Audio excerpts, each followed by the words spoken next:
Hello and welcome to Take the Lead Presents Virtual Happy Hour. We're glad you're here. I'm Gloria Felt, co-founder and president of Take the Lead. We host virtual happy hours on the second Wednesday of each month at 6:30 p.m. Eastern Time. We interview women who take the lead in their own lives and careers. So you have 1 hour once a month to boost your career. It's a quick, easy, and fun way to learn what other smart, interesting role model women are up to too. Please tweet your questions to @TakeLeadWomen or type them into the chat box. We want to hear from you and we'll get those questions answered. Take the Lead's mission is nothing less than leadership gender parity by 2025. Visit www.taketheleadwomen.com to find training programs for yourself and your organization. You can also find mentoring, coaching, role model events, and great content to help you on your journey. That's www.taketheleadwomen.com. Now, make yourself comfortable. Grab a cocktail, a mocktail, tea, coffee, glass of water, whatever you like, and sit back for an inspiring virtual happy hour.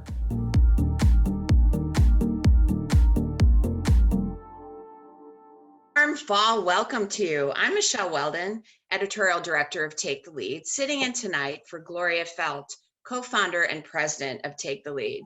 I'm so pleased to be joined by co-host Reshma Gopaldis. Reshma is vice president of video for She Media and recently back from a very successful Blocker conference.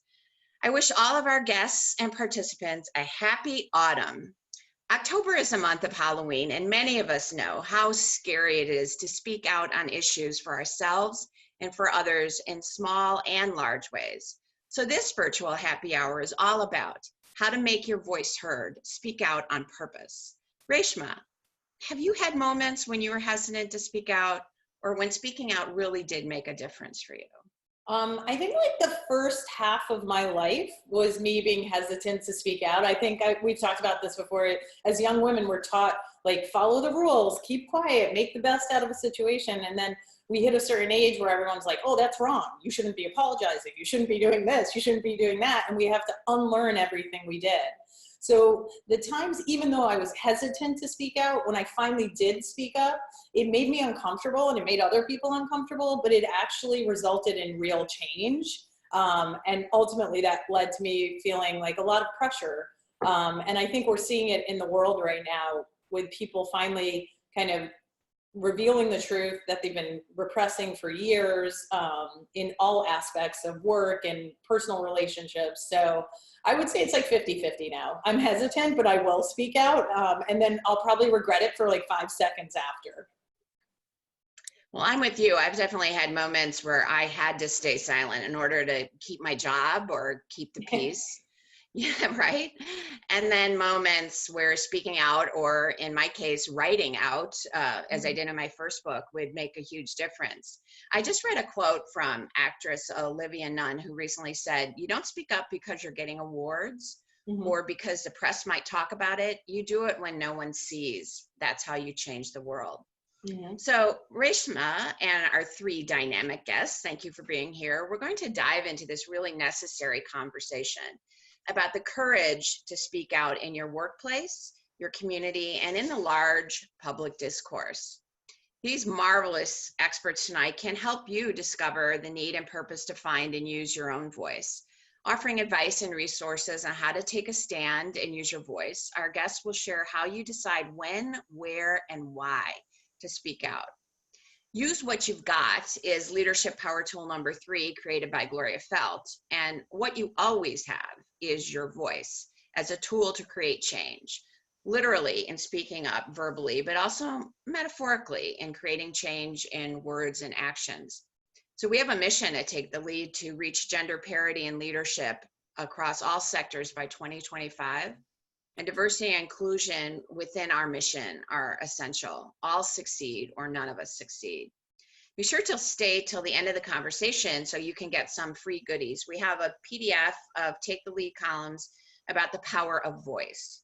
So Reshma, so much is happening right now that you alluded to in the beginning in the public conversation and in workplaces about the benefits and the hazards of speaking up and taking a stand, particularly for women of color, early and mid-career women, and all levels in traditionally male-dominated industries. The Federal Be Heard Act was introduced earlier this year to ban non-disclosure agreements to encourage more women to speak up in cases of harassment and discrimination. So I'm seeing there's really two sides to the coin. There's the side of transparency, disclosure for speaking out. And then on the other side, there is backlash and repercussions to taking a stand. So let's see what we can do with our voices as tools. So let's get to it. Reshma? All right. Hey, everyone. I hope you're having a great night. We have three amazing guests this evening.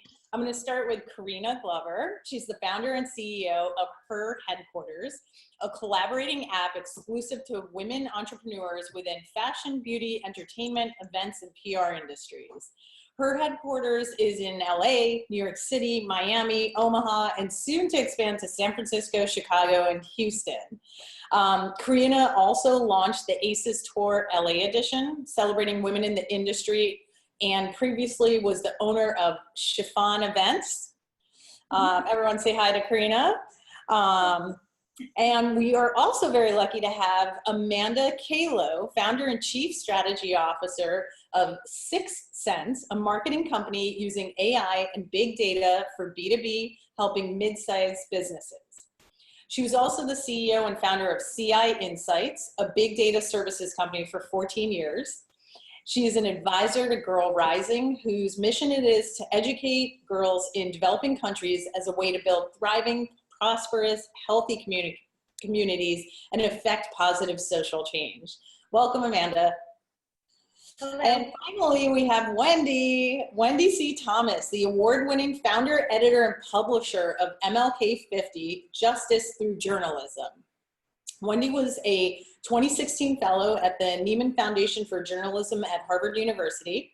She's a senior communications fellow at the Center for Community Change and has been published in the New York Times, National Geographic, The Undefeated, The Christian Science Monitor, and many more. Wendi, welcome to you too. Thank you. It's good to be here. So guys, quick thing before I ask my first question, please start tweeting your questions to @TakeLeadWomen or putting them into the chat box below. Everyone's ready to answer your questions, and you can use the hashtags #TakeTheLeadWomen and #UseYourVoice. So my first question, and Carina, we're going to start with you.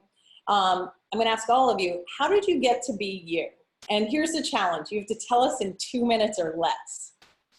Oh my gosh. How did I get to be me? I think that I was always being molded, and the seed was planted to be me many years ago. I got to be me through an amazing mom who made a lot of sacrifices that led to me having opportunities and experiences that many people in my family didn't have. I got to be me through my dad, who was very, he had a standard of excellence all the time, and that rubbed off on me in many ways. I'm very God-fearing. I love God. I have a very close relationship with him. And I would say that I got to be me through a lot of experiences of hardships, of always believing in myself and not being afraid to speak up, and learning the pros and cons of not so much of life, but how to maneuver life in a way that was respectful to others, but still being true to myself. So I would say I got to be me through the trials and errors and tribulations of life and all the beautiful and ugly moments, if I summed it up in 2 minutes. Awesome. Wendi, how about you? How did you get to be you? Oh, I was hoping you were going to go to Amanda first. Like Carina, I think I, came to be me in part because of, my parents. They never discouraged me and my siblings from speaking our mind, whether that was to a pastor at church or to a teacher, or when I became a journalist and a columnist, to readers. We're always encouraged to speak up for ourselves, but also for others. And I think that's one area, even when I can't, or I'm reluctant to speak up for myself, I will speak up for others, and being aware of, just systemic inequalities and also of my own privilege that I have, enjoy, and you know, it's kind of see it as a gift to be able to use my voice and whatever platform I have to try to make things better for people who don't have all the advantages that I've had.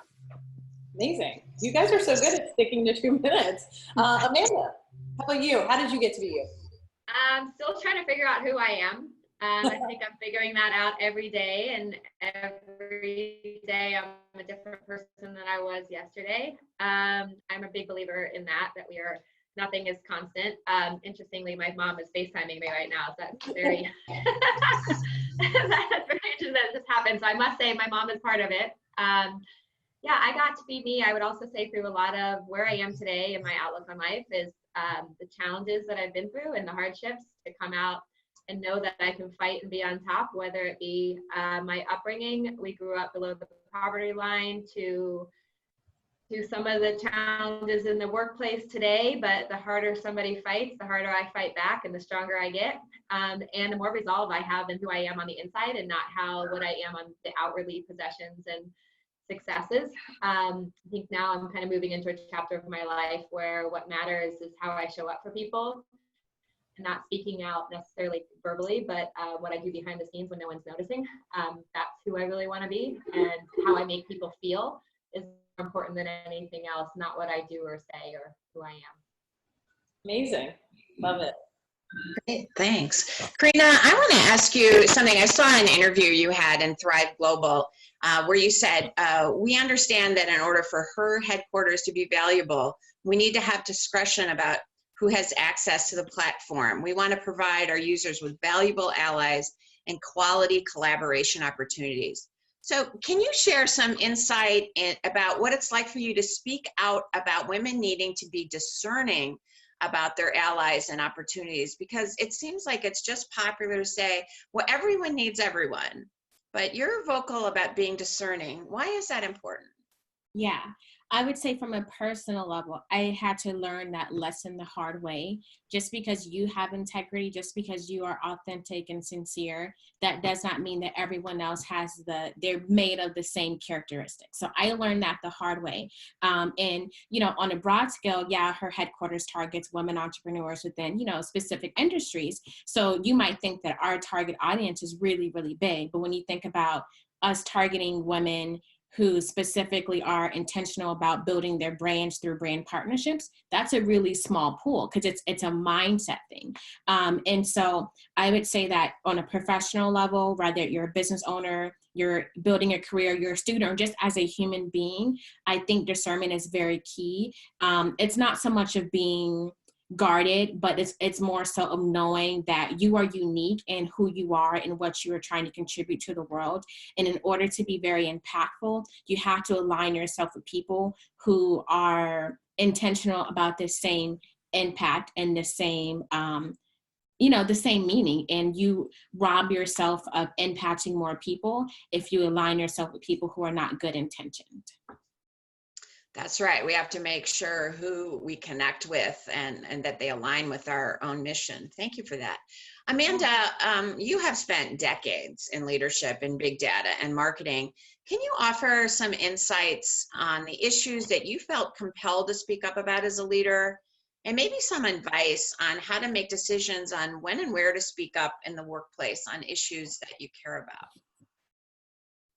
Yeah, that's a big question. I think I would start by saying getting really clear on what my purpose is, and what are my mottos, what are the things that I stand for, and not just doing it from I know I'm a good person values perspective, but being very, very clear and purpose driven and having them written out. I've gotten clear that my mission statement is that I'm a passionate, positive, spiritual warrior for women and girls. So everything I try to do, I try to live by that. And if I'm going to take on new projects or help people in certain areas, because I'm constantly being asked, I ask myself, does that align to my higher purpose? It also helps me align to the issues that I'm going to take time to take a stand on, and take a stand on in the company and in the market at large. The things that I'm going to take my time and speak out about.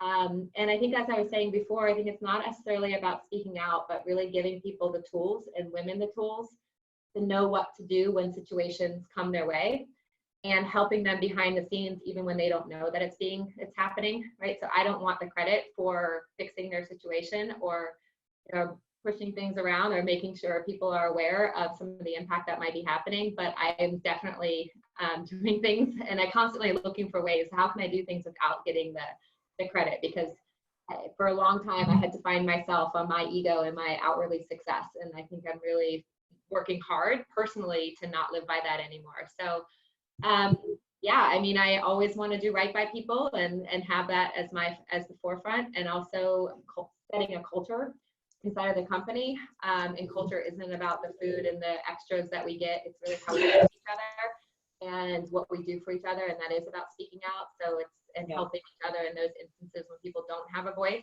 and teaching them the little tricks that they can do to win power in a room from a woman's perspective. So there are a lot of things that we can do that people just simply aren't aware, and we can start to win and actually have more influence over larger situations.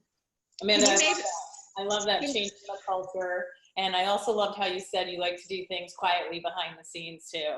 So it's a nice combination. I mean, I still do things like I'm very vocal, loud person. But I try to do, you know, when they're big, important things, you know, it's not about me getting the credit for it. And in the past,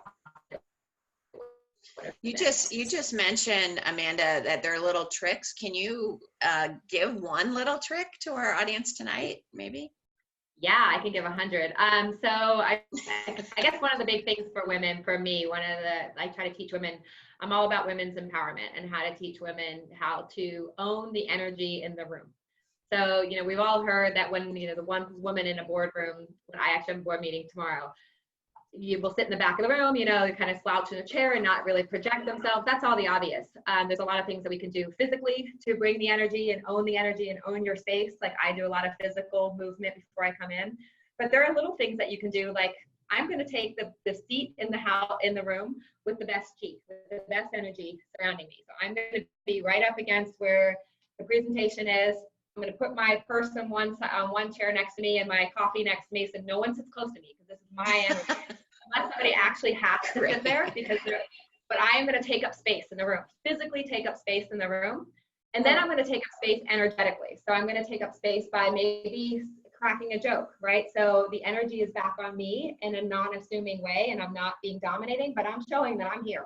And then when I do talk, that I'm very thoughtful about what I am saying and leaving space between what I say. So talking slow, considered, not thinking about I have to rush to the point, because then, you know, you're taking that energy and nobody's going to be behind you anymore, right? So if the silent pregnant pauses as you're trying to make a point are really important as well. So there are all kinds of things we can do as women to own that power and actually make men feel uncomfortable. I can go through a whole series like when crying is appropriate, because we all say crying. I know we both think it's not appropriate ever, but it is one way a woman can take a power back from the man. So there are times when it's incredibly appropriate, because they don't know what to do, right? So to own your emotion, if that is authentically you, and it is a situation where, you know, this freaking stuff, that is okay to do. I'm not saying do it in every little situation at all, but there are times when you're in that situation, you're going to own the power and you're going to shut them down. So anyway, there's lots of those kinds of love that. I love how you enter a meeting like a man on a New York City subway. You're just like, this is all my space. This is me. Amazing. So Wendi, you had a recent big success with your work at MLK 50, leading to huge changes, specifically the investigation with ProPublica that led to a Memphis hospital erasing millions in debt for 6,500 patients who had enormous unpaid hospital bills. So congratulations on that. That's an amazing feat. And as a journalist, I know you've made it your life's work to speak out on injustices. So how do you decide, and how can some of our participants decide what issues to take on, and when, and whether that is in an office or a larger public sphere? Yeah. So I have to say first that, you know, I owe a debt of gratitude to the Black women workers who shared their stories with me for this investigation. It was the power of their testimony, their lived experience as, you know, people who were living their lives, often just had really bad insurance, got sick, it happens to all of us, and ended up with these bills they just couldn't afford to pay. And after we wrote about the hospital's really aggressive debt collection practices, they completely overhauled their financial assistance policies. They've stopped suing people for now. They're no longer suing their own employees, which was something that they were doing. I know, right? And, you know, one of the stories that we told was of a woman who was a housekeeper for the hospital. She made about $10 an hour and she owed them $23,000. And as part of this, you know, after this investigation was published, you know, the hospital Methodist ended up forgiving her debt. And so I think, you know, deciding who to write about, I mean, it's kind of what Brian Stevenson at the Equal Justice Initiative talked about getting proximate to the problem. And so how do you get as close as possible to the people who are most affected by these situations? And so while reporting the story, I spent weeks and weeks and weeks and weeks at court just watching these cases go through. And you can't help but notice that, you know, most of the defendants are Black women. These are working women. And so I can see how I could be them. Do you know what I mean? Like, it's not hard to fathom how I could be in that situation. And so, I mean, in these kinds of situations, I think it's kind of easy and almost obvious who the victims are. But I think that it's often such a part of our status quo that we don't even stop to question it. Do you know what I mean? Like, we don't even ask, well, why is this happening? Why are there thousands of people being churned through this court? I thought that hospitals got tax breaks because they're nonprofits. Like, you know, it just really kind of starts with noticing what's going on around you, being proximate to those people, and then just asking more questions, which is what journalists essentially do for a living. That's what we do. We ask questions. That's great advice. Michele, I think we just got a question. Do you want to? Right. This is from Amani. She asks, I have issues that I care deeply about, and I'm volunteering with voting initiatives where I live. How can I have a voice on a larger stage on issues that matter to me? Does anyone want to tackle that?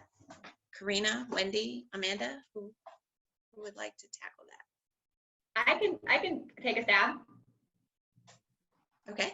Yeah, I mean, so the first thing I would say is on issues that trying to decide what issues to, I think there was an earlier question about what issues did you decide to get behind. For me, it goes back to something I think I heard Oprah say once, and it really resonated, that if it feels right, you feel anything that you do, whether it's an issue you're taking on, is you check in with your body and what it feels inside, and then that can kind of lead you to, am I leading down the path of what I'm supposed to be doing? And then how do you get a bigger stage? I mean, I think one of the ways to get audience is, you know, it may be obvious, but to write, you know, you need to write the book and get in front of people, have a story to tell, share that story, create a community within your small communities and then it can grow. So I wouldn't think outside of something that's beyond what you can personally do. But whatever that dream is for you, dream big, but only focus on, I'm a big believer in how to manifest things, but only focus on what you believe you can actually accomplish. So do I believe I can get 100 people in a room, or do I believe I can get 1 billion? Same thing with, can I be a 100 millionaire or a billionaire? If you can believe it, you can have it. You got to believe it. So whatever that thing is that will help you get, and then set those goals and do the small steps that take you to get there. And then you start to get a larger stage and a larger voice. Great.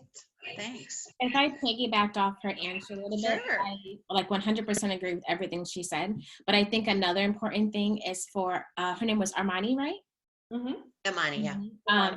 To also acknowledge that it doesn't just have to be you. You're going to have a much bigger impact if it's you and 10 other people or 5 other people or 30 versus just you. You're going to have a bigger impact and you're going to have a larger platform. So also I would figure out what, you know, I was really good at one point thinking that, kind of downplaying the resources that I had, and realize the resources that you have and how can you contribute it to the cause that you really want to make a difference in. Rather it's, you know, like they were saying earlier, is your talent writing? Are you a powerful writer? Are you a beast on social media? You know, you can start a campaign. Is your skill set videography, photography? Like, you figure out what do you have now that you can use to contribute to start this buzz going, and find other allies that are just as passionate, just as committed, and create your own little mini army to contribute to winning this battle. I love that. That's great advice. I was just looking at this study from Partners in Leadership that finds that men do 75% of the talking during the average business meeting. Not a lot of us will be surprised by that. Corinna, entering into the tech startup world in Omaha, I imagine there were some barriers you had to overcome. Can you talk to us about that and what you decided to speak out about in order to launch your successful app? Yeah. I don't think there's enough wine. Not only am I in the Midwest, but I'm targeting, you know, women entrepreneurs, and then not just women entrepreneurs again, but women within the industries of fashion, beauty, you know, entertainment, events, and PR. So those are industries that are not very concentrated in the Midwest compared to an LA or New York City. So for starters, there's already the, you know, I just turned 30, but to some people I look way younger than I am. So there's the immediate discredit of, is she even old enough to know what she's doing? Does she have enough experience to start a business? She has no experience in the tech industry. She doesn't know anything about an app. She's Black. And then she wants to save these girls. You know, that's what they're thinking. She wants to save these girls. And, you know, do we even have fashion and beauty and entertainment here? So there is, I can't even use past tense, there are a series of challenges that come with breaking into this industry anywhere, but specifically in the Midwest. I'm right now in the process of fundraising that comes with a different set of issues. I remember talking to a room full of men. I was pitching, I'm not sure how much I can say. I'm trying to answer the question honestly without throwing anyone under the bus. Don't get yourself in trouble. Yeah, I don't. So I was speaking to a group that had a fund, and I was one of two women in the room, I believe. Obviously, I was on the side of HerHeadquarters, and then this other, you know, young lady was a part of the fund, and the other, maybe 10 people, if minimum, were all white men. And so I remember just their reaction was, after hearing about HerHeadquarters, the first thought wasn't, you know, wow, this is super innovative. Wow, this can really help women scale their businesses and help them reach new heights and impact the community. It was, don't you think you're being discriminatory? And I said, what do you mean? And they're like, well, I mean, I'm pretty sure you're going to get sued because you're blatantly launching a product that's only for women. That was the first thing that came out of their mouth. And I, you know, I don't expect everyone to say yes to me, and I don't expect everyone to love what I'm doing, but that was the furthest thing from my mind that I expected. So I would say, being in the Midwest, one of the biggest challenges is that there isn't a concentration of the industries that I'm focusing on, which means there's not an appreciation for it or an understanding of it. And then, you know, I think everyone can see I'm Black. And so that's a whole nother set of challenges. But I would say that, you know, one of the questions earlier was, you know, how do you know which projects to pursue or whatnot? I feel like if you're not deeply passionate about it, then when the hard days come, they're going to break you. I kind of went into this, not only entrepreneurship, but the tech industry, because my background was event planning. So I went from one industry where I knew I was a pro to being redirected to my passion and my purpose. And then I'm starting down here with no skill sets in this new industry at all. And so I feel like you have to go into it knowing that you're not entitled to an easy journey. And if you are mentally and emotionally prepared, whether it's for entrepreneurship, whether it's a new career, whether it's pursuing, you know, a project in the, you know, the nonprofit organizational space, you have to be so passionate about it that you want to keep going even when all the odds are against you. And I think that if it's not just about you and it's also about other people and it's bigger than you, that's really going to push you to keep going, because you know it's not just you. That's great. I love that. Not entitled to an easy journey. Yeah. That belongs on a pillow. It helps me a lot.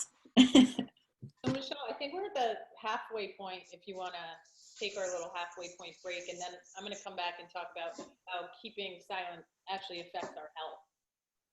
Thank you, Reshma. So this is Take the Lead's virtual happy hour with Carina Glover, founder and CEO of HerHeadquarters, Amanda Kahlow, founder and chief strategy officer of Sixth Sense, and Wendi C. Thomas, founder, editor, and publisher of MLK 50, Justice Through Journalism. Tonight we have free resources for you, including a PDF of key Take the Lead blog posts on the importance of speaking out and strategies on how to do so. Hop on over to taketheleadwomen.com today and every day for free resources and access to women's leadership programs that will help you break through barriers to get the career of your highest intentions and help your organizations reach its diversity and inclusion goals. There is the 50 Women Can Change the World suite of programs. We deliver this immersive program of training, coaching, career planning, and cohort building by sector.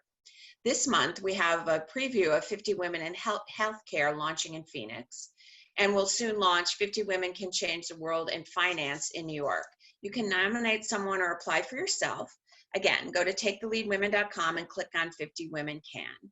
Companies committed to gender equality can sponsor these programs, so please email takethelead@taketheleadwomen.com or tweet @GloriaFelt if you want to help and get incredible benefits from aligning with Take the Lead. So back to our guests. Reshma? All right. So a new University of Pittsburgh study released last month shows that women who do not speak up and practice self-silencing are at risk for poor cardiac health, eating disorders, and other physical ailments.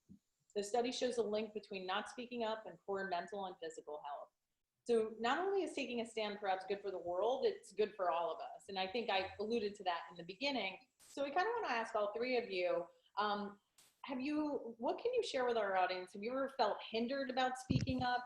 And what can we do about overcoming that fear? Because it's clearly good for our health to speak up, but it's so scary. Carina, you want to start, or Amanda, Wendi, anyone?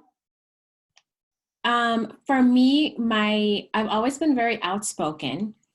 My personal issue was never, should I or should I not say something, just because of the environment I was raised in. There's a whole lot of loud, outspoken, I don't care what you think, I'm gonna say what I wanna say, women in my family. So it got passed down to me. My personal biggest issue was articulating it in a way to where you could hear the message and not just hear the tone or the manner that I delivered it, which was when I was younger, not the best way all the time. So that was my personal challenge, saying my message in a way where it could be received. But I would say that a lot of times when I was in a situation where I felt that I had to speak up on something that was wrong, it was usually in the defense of someone else, where someone was being targeted or being mistreated. And so a lot of times there's this perception that a lot of people in society have that, oh, it's none of my business. Or, I don't want to pick a side. But I think that when you don't pick a side and you can blatantly see someone being mistreated or discriminated against, or racism or sexism or whatever it is, when you don't pick a side, you don't realize that you have picked a side because you left that person over here alone and by themselves. So I always speak up. I don't care whose nerves I get on. I don't care about an eye roll. I just care about, for me, I've never been someone who wanted to make someone feel like they're by themselves. So my biggest issue was, how do I say this in the right way so you can hear what I'm saying and not just hear my nasty tone, because then you miss the message. But then if you're trying to miss the message, no matter how nicely I say it, you're not going to care, because some people are comfortable in their ignorance. That's right. Wendi or Amanda, do you have anything to add? Yeah. Yeah. Oh, go ahead. Oh, go ahead. You go. Go for it. You go.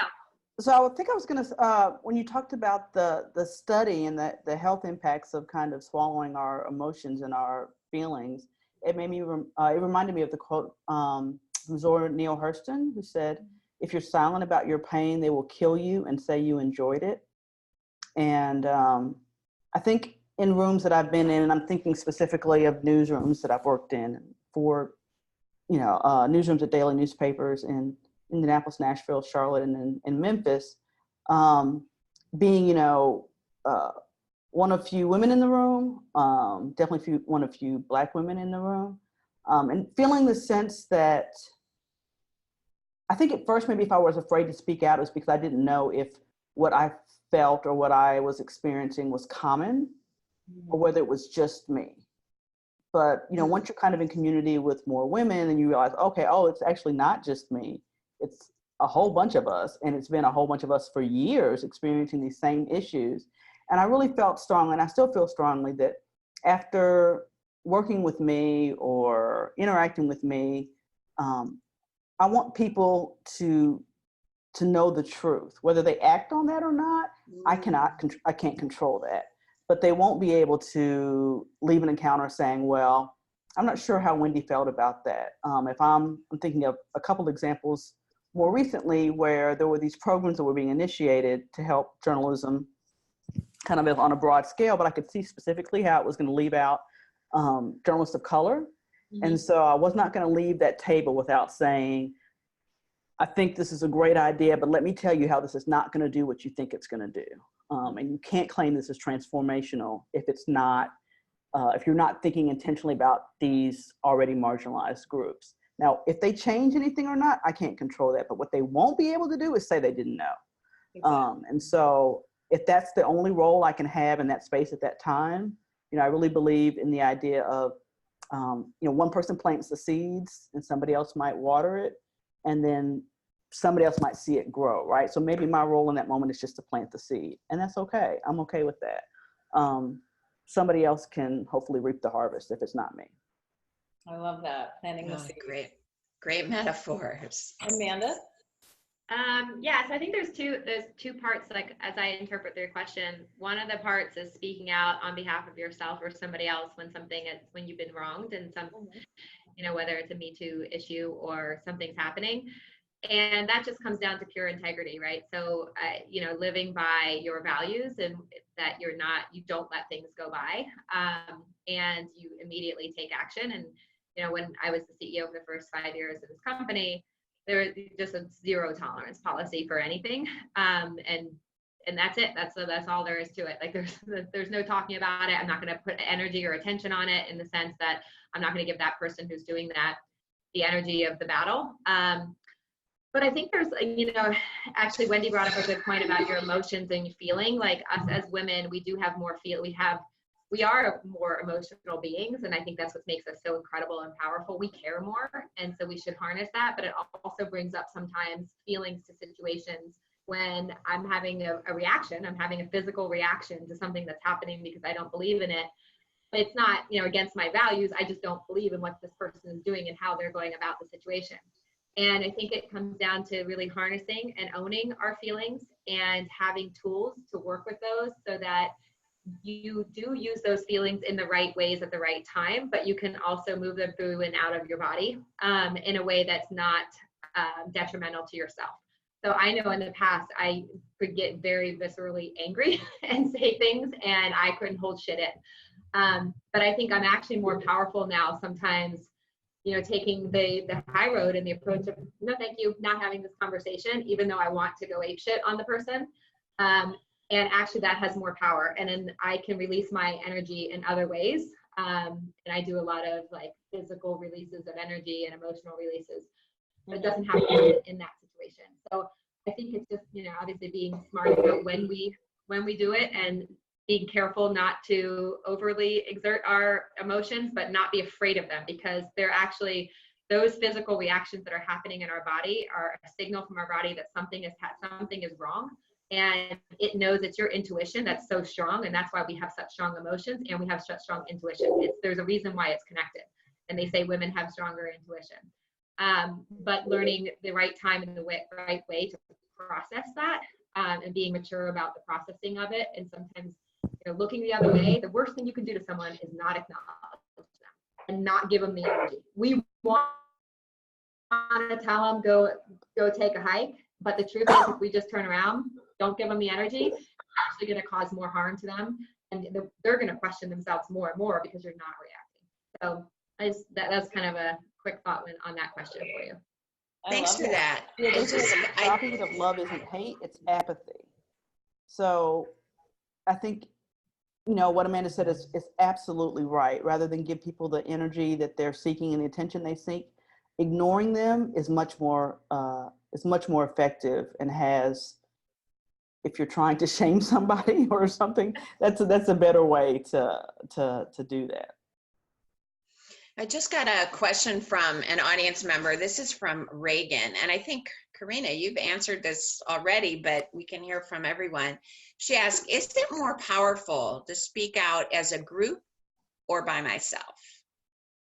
Who wants to tackle that? It depends what the issue is. I'll say one thing that I am a really big believer in no drama, like trying to, so it depends what, if you're getting a group to like create drama and create a big issue out of something, that maybe that's not the right way to do it. However, if you're talking about like you're trying to make change in the world and big issues, then, you know, power in numbers and having social change. So it depends what we're really talking about. But I do believe you have to ask yourself if you're above the line or below the line, you know, and when you're going and you're talking to somebody and getting somebody on your side, and what your purpose and your motivation for it is. And so creating more drama and bringing people into the situation isn't always the best course of action. Absolutely. And it's funny because we just got another question, which is like the topic I wanted to move to next in terms of, you know, retaliation and consequences. And Noelle asks, I'm in a new position and I do not want to get a reputation as a troublemaker, but there are things I see that are not right. Should I speak up? Who would like to take that one? HR. Yeah, that's a tough one. I think if I were in a new organization and I was noticing things, I think I'd want to do more reporting, right? I'd want to know who else may have noticed this, who else may have brought this to somebody in leadership's attention. I'm assuming that the audience member isn't, you know, way high up in their organization. You know, I would remember that HR works for the company, not for you. So yeah, it's just something. People of that all the time. Yeah, it's something to just be aware of. And if it's not something that's of immediate like threat to somebody's safety or emotional or physical, I might just kind of gather string and get more information before I chose to speak up. And then when I did, I probably would ask questions, you know, like, I noticed XYZ, is there a policy behind that?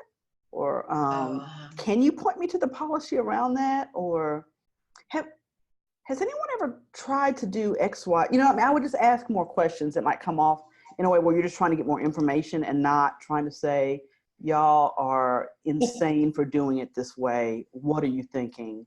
You should be ashamed. Like, maybe you can get them to realize that on their own just by asking questions. Yeah. Excellent advice. I love that.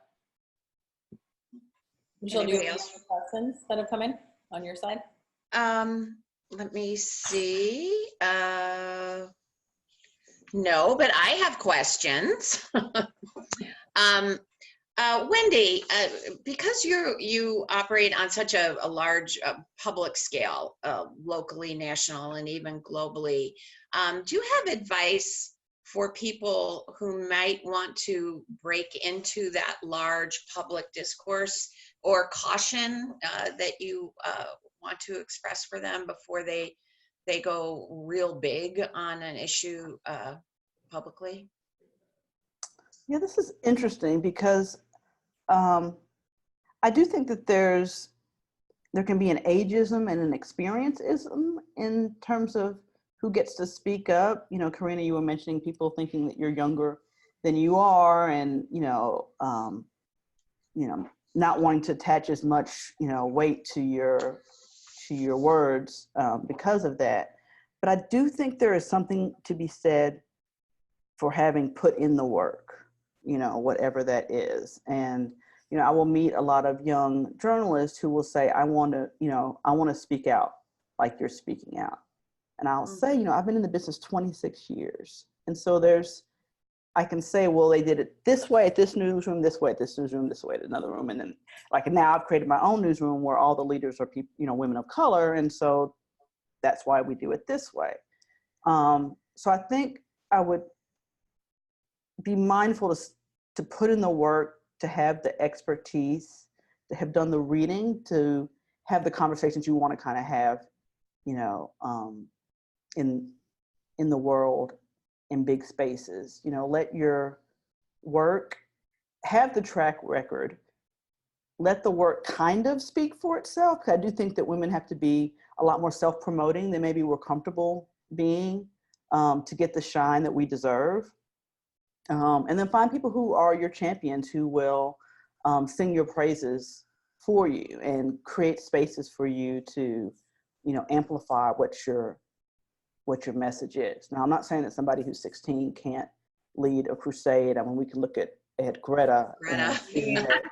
Or Right. Malala, or any number of young people who are doing amazing, incredible things. But I think it does get easier as you get older and you get a little more experience, and you start to really not give two F's about what other people think, because you're just really confident about about who you are and what you know. That's interesting. And you know, we got another question, and Amanda, I might kick this one over to you, just because you had some good strategies about, you know, kind of tips and tricks we can use. So Yoli is asking, is there somewhere I can go and learn how to become more confident and advocate for myself?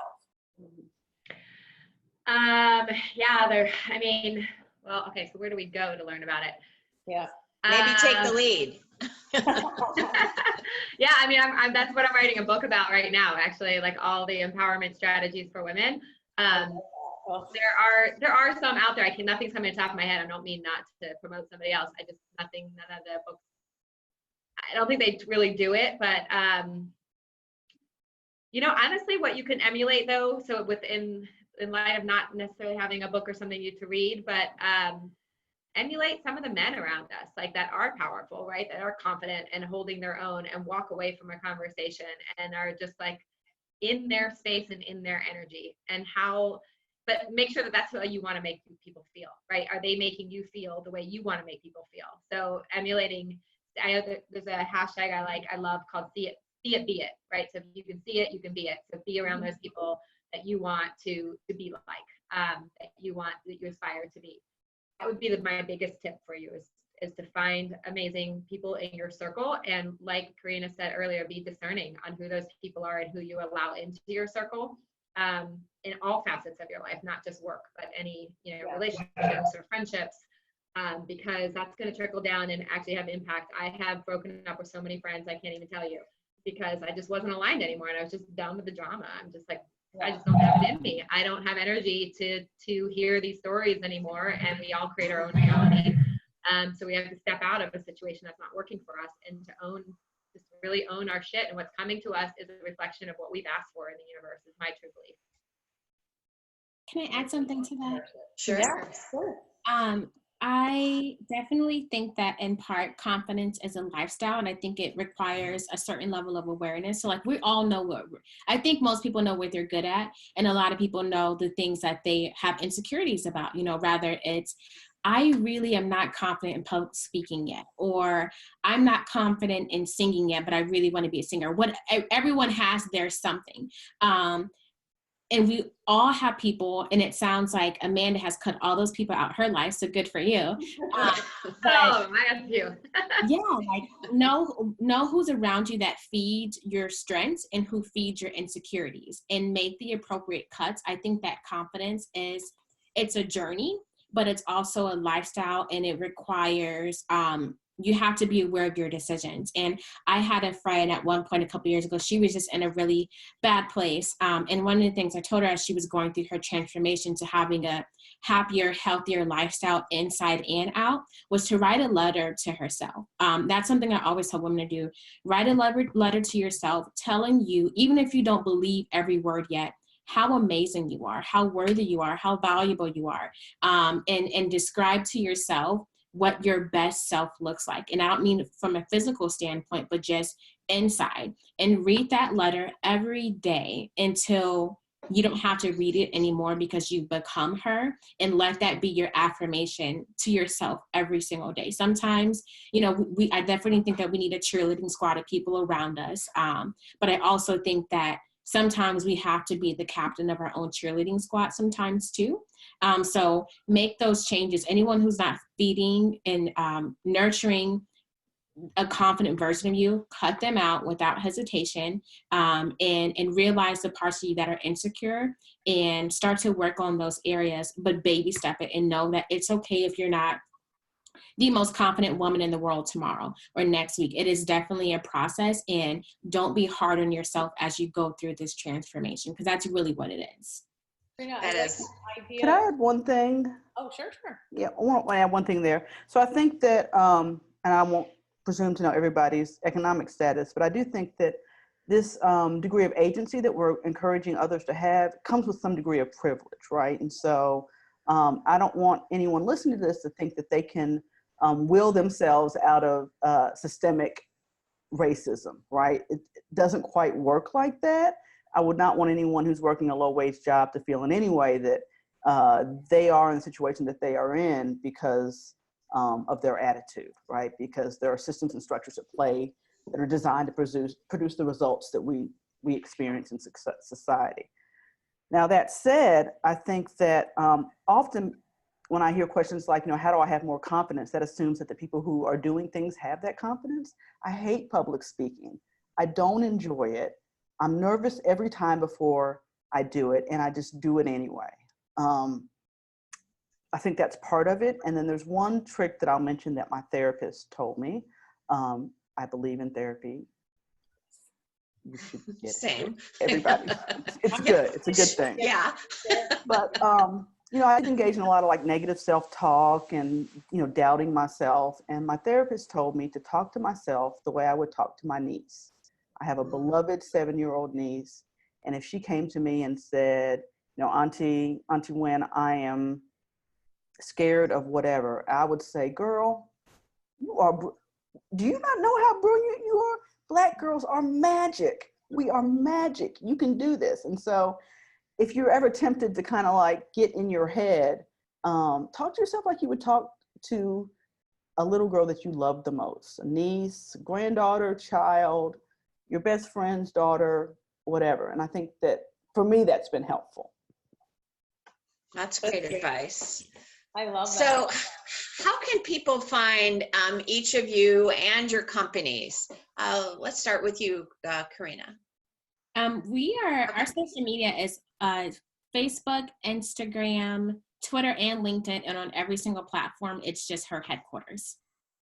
And if they just wanted to reach out, if they had questions or just needed more advice or insight, then they can just email us, and it's info@herhq.app. And then I saw a question earlier. Yeah, 20 minutes. I was just going to say, they wanted to know what was your response to the male founder? Alexa, so my response to those men founders who were basically saying afraid that they didn't want to work with HerHeadquarters because they thought that we were being discriminatory and that we would eventually get sued. It didn't offend me at all. It discouraged me, if I were to be honest, for 0.5 seconds.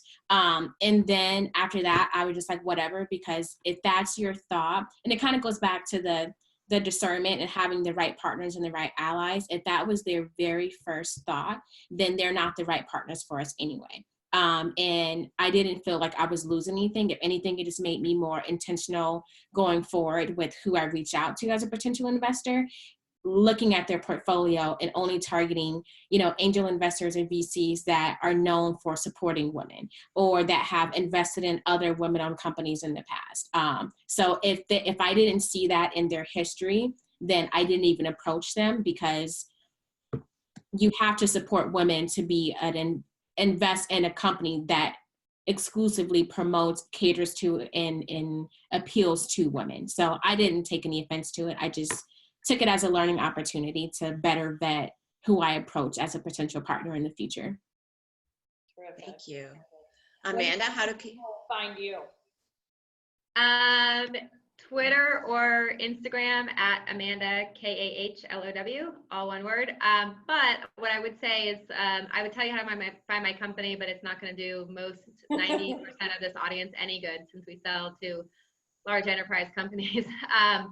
But what I will say is I am following my passion and my mission statement. I have started a passion project, not something that I'm trying to make money off of, but really just to bring empowerment to women. And I've created a retreat for women called the Butterfly Effect. It's called the butterflyeffectretreat.com.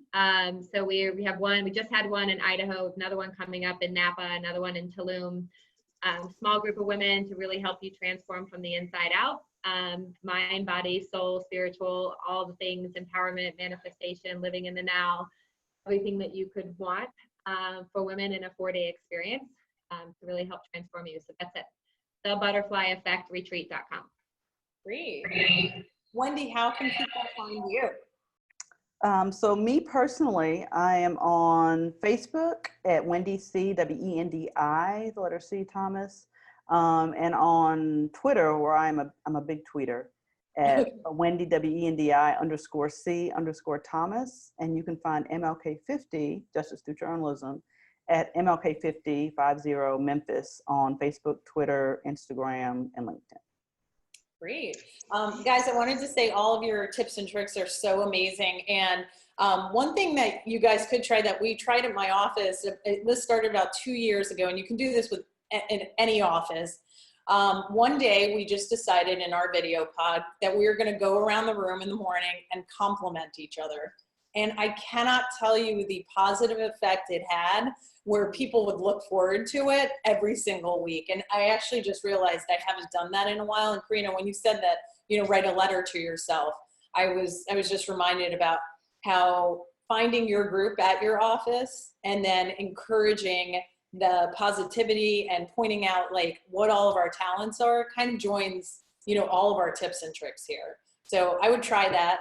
And guys, we have one question we'd love to ask. What is your go-to song or quote that keeps you revved up?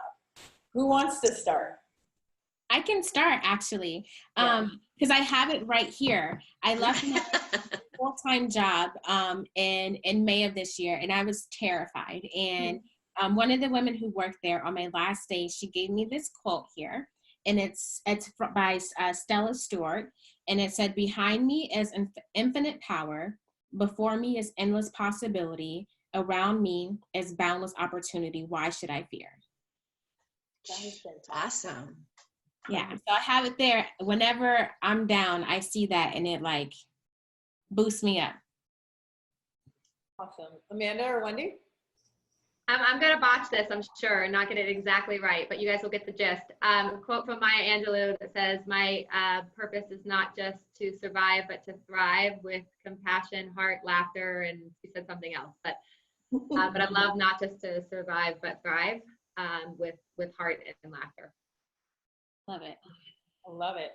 Wendi, how about you? Do you have I have mine on my desk too, which is backwards. You want me to read it? But no, it's not backwards, actually. It's not? Can you read it? No, we can read it. It's backwards on mine. Set goals. So big they laugh, crush them while they watch. Wow. Love that. You guys really answered that fast and furiously. That was awesome. Well, goodness, thank you so much. All our guests, Carina Glover, Amanda Kahlow, and Wendi C. Thomas, you are an integral part of Take the Lead's network and of all of us moving to gender parity by 2025. So thank you, Reshma, and everyone listening tonight, watching. Please go to our website, taketheleadwomen.com, to learn more about how we can help you and your organization achieve gender parity in leadership. And please share all of this with your friends and colleagues on social media. You'll have in the chat box links to the resource of the PDF of all the blog posts about the power of your voice. So, yay, thank you all so much. Really, really appreciate it. That was so great. Everyone, try and find them on Twitter. Keep asking your questions. Thanks, guys. Totally appreciate you. Thank you all so much.